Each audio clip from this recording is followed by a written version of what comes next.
How much processed food do you think you consume daily? Well, on a national scale, 63% of the calories we consume come from processed foods. Obviously, people's diets vary from person to person and even among regions. However, nationally, the standard American diet is extremely flawed, and being aware of these flaws is important as a modern-day consumer. I have grown up in a very nutritionally aware family, and as a gymnast, I was always keeping track of my diet for training purposes. And I'm now enrolled in a human nutrition course here, which allows me to dive more in depth into the importance of food we're putting in our body.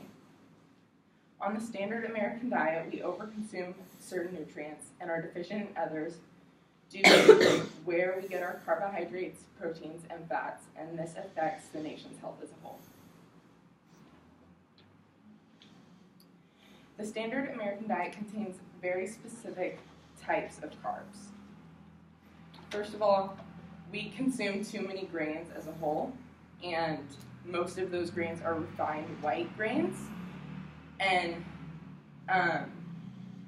this is according to my Still Not Getting It diet, where half of the carbs we consume come from simple sugars, where they should be coming from starches, which are complex carbohydrates, and simple sugars are simple carbohydrates.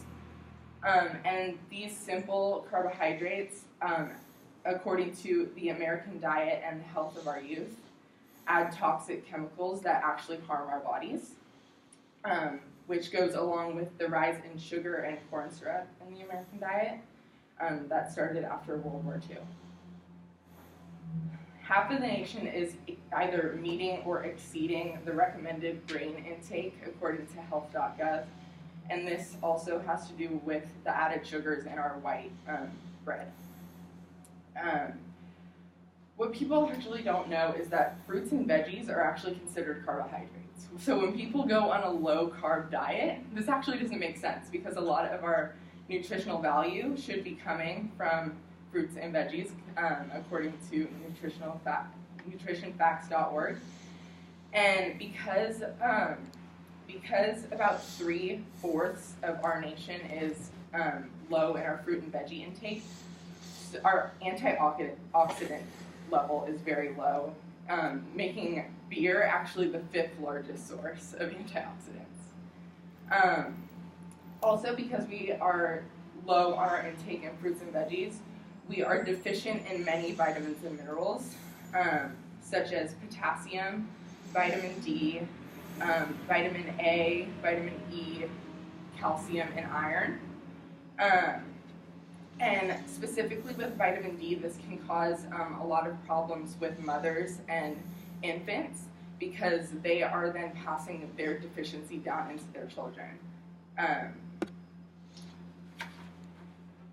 And we can get a lot of these vitamins by taking in a variety of different fruits and vegetables that we are actually not getting as a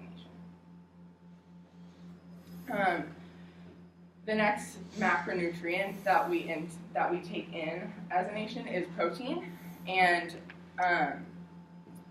according to my nutrition textbook, about 2/3 of our protein intake come from animal sources, and this is actually the opposite in the rest of the world. About 2/3 of their protein intake come from plant sources.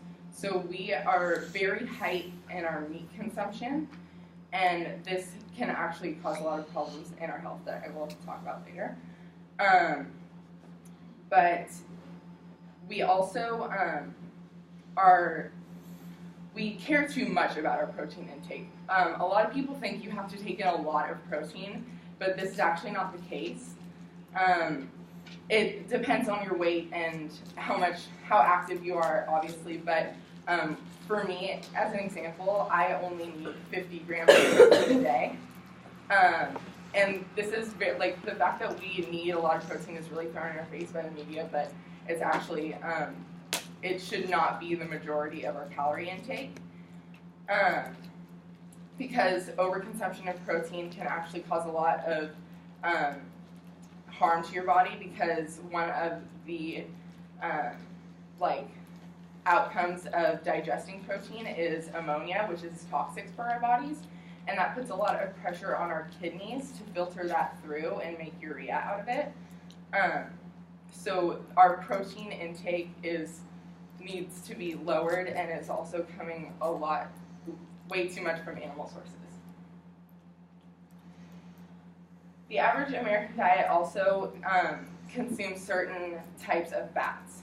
So again, we consume a lot of animal products, and most of our fat intake comes from that. And as a nation, we have a very high fat diet, but we're not taking in the right types of fats. We should be taking in omega-3s and omega-6s, which are essential fatty acids that our body can't produce on its own.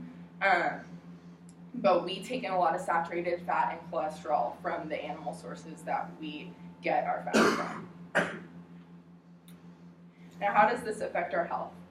Extra weight that we put on from the standard American diet, according to the Still Not Getting It article, increases our risk for cancer. And according to Statista, 95.77 people who wanted to watch their diet in 2016 were doing so to lose weight. And this is because of how poor the standard American diet is. Some health risks of this diet, according to nutritionfacts.org, include atherosclerosis, which is the blockage of arteries, heart disease, kidney failure, multiple types of cancer, and obesity. Now that you know a little bit more about how we eat on a national scale, hopefully the next time you go grocery shopping, you can be a little more aware about where you are getting your nutrients from. Almost 2/3 of our calories come from processed foods. Maybe those could go to better use.